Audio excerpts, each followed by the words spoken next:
Ven al Salvador es el tema que vamos a estar abordando durante esta semana.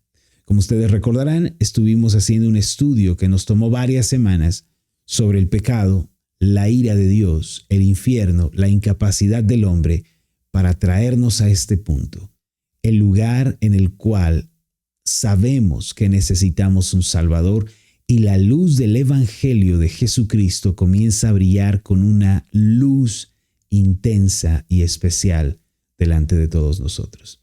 Así que los invito, queridos hermanos, para que presten especial atención a lo que vamos a abordar el día de hoy, a lo que vamos a reflexionar, a lo que el Señor tiene preparado para nosotros. El tema que vamos a abordar el día de hoy, el título de nuestra meditación es El glorioso Evangelio. Ese es el tema que vamos a desarrollar el día de hoy. Un evangelio glorioso, maravilloso. Esta palabra gloria o glorioso denota algo que es excelso, algo que es magnífico, algo que es sublime, algo que está por encima de todo. Es algo agradable a la vista, algo dulce al paladar. Eso es lo glorioso, lo maravilloso. Y queremos decir que el evangelio de Cristo, el evangelio de nuestro Señor Jesús es maravilloso. Los voy a invitar para que presten especial atención a todo lo que vamos a abordar, a todo lo que se va a decir, porque estoy seguro va a ser de muchísima bendición para nuestras vidas. Así que vamos a comenzar, queridos hermanos, nuestra meditación del día de hoy. Preparen sus Biblias, preparen sus cuadernos de notas, dispongan sus corazones, porque lo que vamos a ver el día de hoy va a ser de mucha bendición. Primera de Pedro, capítulo 3, versículo 18 dice, porque también Cristo padeció una sola vez por los pecados, el justo por los injustos, para llevarnos a Dios, siendo a la verdad muerto en la carne, pero vivificado en espíritu. La Biblia posiciona a todos los seres humanos como pecadores y como merecedores de la justa ira de Dios. Sin embargo, la Biblia declara que es posible ser librados de esta ira y del castigo eterno que conlleva en el infierno. Esta liberación que deriva en reconciliación con Dios, en la cual asimismo somos perdonados y justificados, recibe un nombre en la Biblia.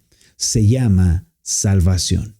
Esta es una palabra maravillosa de alivio y reposo para el alma que se sabe pecadora, pero que no tiene los medios para librarse de la ira. Ahora bien, las Escrituras nos enseñan sin dejar lugar a dudas que esta salvación no puede ser obtenida por los méritos humanos, las religiones o las intercesiones. No hay nada que los seres humanos puedan hacer para merecerla. Así que la pregunta que se ocupará y que vamos a responder, vamos a tratar de responder, la pregunta que va a ocupar nuestras mentes y corazones a partir de este punto, tiene que ver con cómo Dios amorosa y bondadosamente se ocupa de nuestro problema espiritual. Es decir, meditaremos en el medio de Dios presentado en las Sagradas Escrituras para que los hombres sean salvos. ¿En qué consiste el medio de Dios para salvación? Bueno, tenemos que comenzar por reafirmar el hecho de que el pecado no puede desaparecer, mis queridos hermanos, mágicamente de delante de Dios. No puede ser barrido debajo de la alfombra, no puede ser ignorado. Si Dios dejase de considerar el pecado, Él mismo se volvería injusto. Ya no sería el juez que paga, como dice Romanos 2:6, a cada uno conforme a sus obras. Dejaría de ser ese Dios. Si Dios pasa por alto el pecado, dejaría de ser justo. En realidad, el pecado tiene que ser castigado, tiene que ser vindicado. No puede quedar sin juicio. Dios declaró en labios del profeta Ezequiel, en el capítulo 18 de su profecía, versículo 4, lo siguiente. He aquí que todas las almas son mías, como el alma del Padre, así el alma del Hijo es mía. El alma que pecare, esa morirá. Además, Romanos 6:23 dice que la paga del pecado es muerte. A la luz de estos pasajes, queridos hermanos, el pecado tiene que ser castigado. De modo que dejar la iniquidad sin castigo, dejar el pecado sin juicio, va en contra del carácter justo de Dios. Esto se intensifica al leer Proverbios 17, versículo 15, que dice: el que justifica al impío y el que condena al justo, ambos son igualmente abominación a Jehová. Aquí se nos mencionan dos cosas que Dios aborrece. Solo nos vamos a centrar en la primera. Dice que justificar al impío, es decir, declararlos justos arbitraria y deliberadamente, es algo que Dios no puede tolerar. Por ende, según el carácter justo de Dios, Él no puede olvidar el pecado, no puede dejar atrás la maldad de los hombres. Una cosa es verdad. La Biblia habla de un perdón de pecados otorgado por Dios, de un olvidar la maldad, de un sepultar las iniquidades para no volver a recordarlas. Así que esto supone una gran incógnita, queridos hermanos. ¿Cómo puede Dios perdonar el pecado, olvidarlo, sepultarlo para nunca más traerlo a la memoria, sin volverse injusto, sin violentar su propio carácter que demanda que el pecado sea castigado? La respuesta, queridos hermanos, a lo anterior es lo más glorioso, hermoso, asombroso que un hombre pueda llegar a conocer. Hermanos, Dios no se hace de la vista gorda. Dios no barre los pecados debajo de la alfombra. Dios no dice: ni modo, ya pasó, ¿qué se le va a hacer? Él tiene un medio glorioso para tratar con el pecado. En su maravilloso evangelio, Dios resuelve el problema de una sola vez. El pecado debe ser castigado, la justicia debe ser satisfecha, su ira debe ser descargada y, por cierto, eso es exactamente lo que sucede. En el Evangelio, mis amados, encontramos lo siguiente. Primera de Pedro, capítulo 3, versículo 18, nos da la clave para entender el método de Dios, porque dice que Cristo padeció una sola vez por los pecados, el justo por los injustos, para llevarnos a Dios, siendo a la verdad muerto en la carne, pero vivificado en espíritu. Si tuviera yo que resumir el Evangelio en una sola frase y pudiera echar mano solo de un versículo para poder explicarlo, sin lugar a dudas usaría el justo por los injustos. Ahora bien, este pasaje está articulado de una manera maravillosa, abarca y resume todos los puntos del Evangelio. Permíteme explicarlo para ti. En primer lugar, el pasaje habla de Cristo. Si has leído la Biblia, recordarás que desde el principio los hebreos comenzaron a esperar a un Mesías, un hombre nacido de mujer que aplastara la cabeza de la serpiente, es decir, que liberara a su pueblo de la opresión del diablo y que fuera herido para sanar a los suyos. Desde el mismo libro del Génesis, los hombres ya esperaban a alguien así. Ese Mesías es Cristo, Jesús de Nazaret, nacido de una virgen. Es el Cristo, el único que pudo liberar a los hombres de su trabajo, de la maldición, y por eso Pedro comienza hablándonos de Cristo en nuestra lectura bíblica de hoy. Enseguida, el texto nos dice que Cristo padeció por los pecados, y ese padecer que aquí se menciona se refiere a sufrir la ira de Dios en sí mismo. El hecho de que el Mesías padeciera y sufriera no era algo nuevo. En Isaías capítulo 53, versículo 3, ya se habla de esto. El pasaje dice sobre Cristo: despreciado y desechado entre los hombres, varón de dolores, experimentado en quebranto, y como que escondimos de él el rostro, fue menospreciado y no lo estimamos. Lo que Cristo debía padecer era la ira de Dios. Este dolor y este quebranto se refieren a recibir en sí mismo el castigo por el pecado, aunque Él nunca pecó.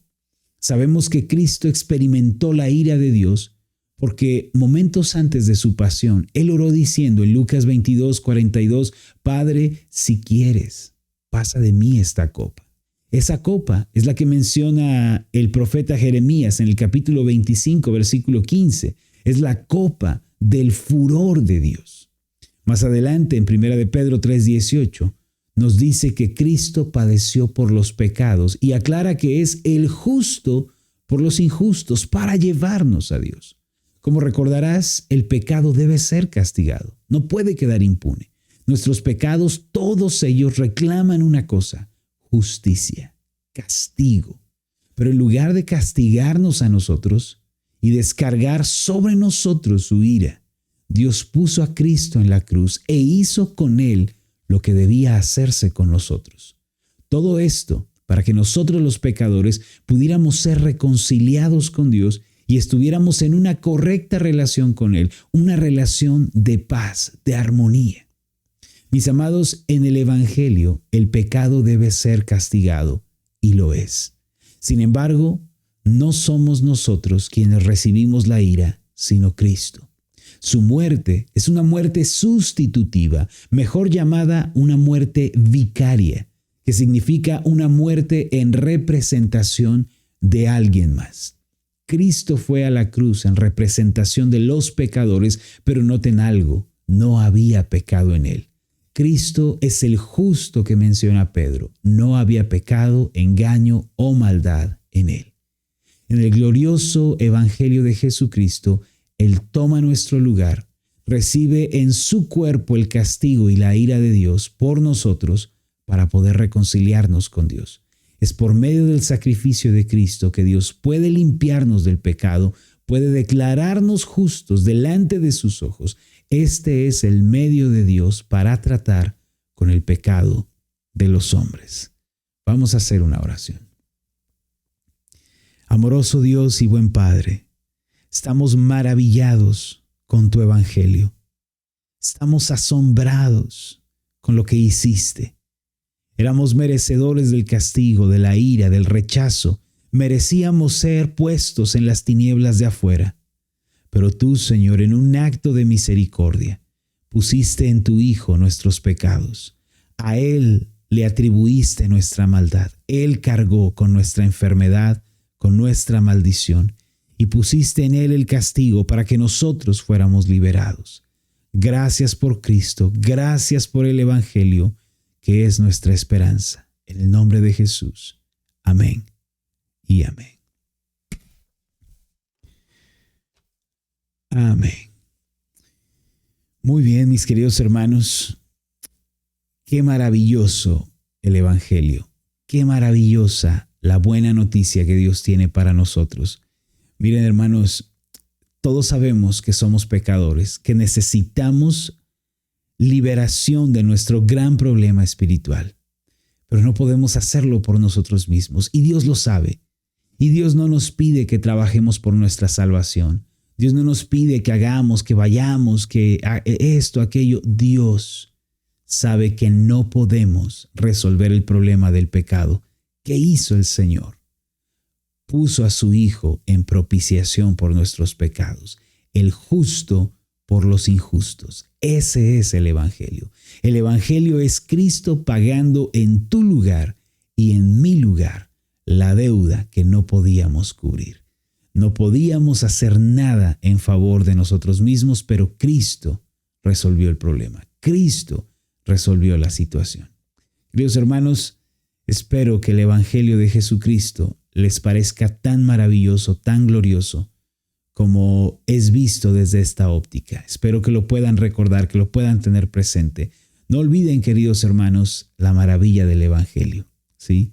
El Señor ya no nos condena a nosotros, ya no hay condenación para nosotros, ya no hay juicio en nuestra contra. Mi hermana Brady me pregunta, pastor, ¿qué es lo que pondrá como juicio contra cada uno Dios en el día del juicio? Tengo una confusión. Cristo nos libró del pecado, pero Dios nos llevará a juicio en su día. Aquí viene una cuestión, querida hermana, que los que están en Cristo han sido librados del juicio de Dios. ¿Sí? ¿Por qué? Porque el juicio que merecíamos recayó en la persona de Cristo en la cruz del Calvario. Pablo va a decir en Romanos capítulo 8, y no me quiero adelantar porque es una explicación que voy a estar dando a medida que avancen los días. Dice en Romanos capítulo 8, en el versículo 1, ahora pues ninguna condenación hay para los que están en Cristo Jesús. De modo, hermanos, que si ustedes están en Cristo, si están en esta fe, si están en este Evangelio, no hay juicio para ustedes. No hay condenación para ustedes. Dios los tomará, los separará del resto en ese día, ¿sí? No habrá juicio para ustedes, lo vamos a ver más adelante, ¿sí? Ustedes que están en Cristo, ustedes que le han recibido, que han puesto su fe en Él, algo de lo que todavía no hemos hablado, porque hasta ahora estamos presentando el Evangelio, no hemos dicho todavía cómo apropiarnos de ese Evangelio. Bueno, por medio de la fe hemos descansado en este evangelio, la buena noticia es que serás librada de la ira, querida hermana. El Señor te librará del castigo, querido hermano. No vendrá sobre ti, porque te recuerdo Romanos 8:1, quien está en Cristo, no hay condenación para él. Esa es la respuesta. Queridos hermanos, me estoy ya despidiendo de ustedes, no sin antes recordarles que nos estamos preparando para la conferencia en el 2024, del 25 al 28 de enero, un fin de semana maravilloso, un fin de semana que va a ser precioso. Los esperamos, ya pueden hacer su registro en www.ascenderiglesia.com/registro. Aquí pueden ver ya la página, ¿sí? Pueden ver cómo hacer su registro. Entren allí, aparecen las opciones listas para que ustedes puedan formar parte de esta maravillosa conferencia. Los estamos esperando, queridos hermanos, nos estamos preparando para algo maravilloso. Así que no pierdan detalle, ¿sí? No pierdan detalle de lo que va a estar sucediendo en esta conferencia. Una hermana me pregunta, ¿y un asesino arrepentido, cómo Dios lo librará? Bueno, es que hermanas y hermanos, ¿cómo Dios puede librar de la ira a un mentiroso, ¿sí? A un asesino, a alguien, ¿no? A un adúltero? Bueno, la verdad es que eso es posible porque Cristo resuelve el problema del pecado del hombre, ¿sí? Y no hemos hablado todavía sobre las condiciones para recibir el evangelio, que tiene que tener lugar, que debe suceder. La Biblia menciona 2 elementos, fe y arrepentimiento, son los 2 elementos necesarios para ser partícipes del evangelio. Obviamente tanto la fe como el arrepentimiento los da Dios, así que aún el peor de los pecadores, recuerden al criminal que estaba junto al Señor Jesús, él fue perdonado en el último momento. Solo Dios sabe cuáles fueron sus crímenes, qué fue lo que hizo ese hombre, pero para haber merecido la cruz tuvo que haber sido algo atroz, espantoso. Y este hombre que estaba junto al Maestro en el momento de su muerte, el Señor le garantizó que estaría con él en el paraíso. Así que no hay pecado que Dios no pueda perdonar. No hay maldad que Dios no pueda cubrir con el sacrificio de su Hijo. Los asesinos, adúlteros, borrachos, mentirosos son perdonados como todos los pecadores lo somos, ¿no? Y no estoy hablando de personas ajenas, estoy hablando de la realidad de lo que fuimos todos nosotros, queridos hermanos, ¿sí? Entonces, hermanos, aquí terminamos nuestra transmisión. Espero que el programa haya sido de bendición para ustedes, que lo que hemos hablado, lo que hemos meditado, se quede en ustedes. Sigan con mucho cuidado estas meditaciones porque es la presentación del Evangelio glorioso de Jesucristo. Mi nombre es Marlon Corona, fue un placer haberles acompañado. Recuerden, estoy orando que prosperen en todo, que gocen de una buena salud, así como prosperan en su alma. Que el Señor les bendiga y nos vemos en la próxima.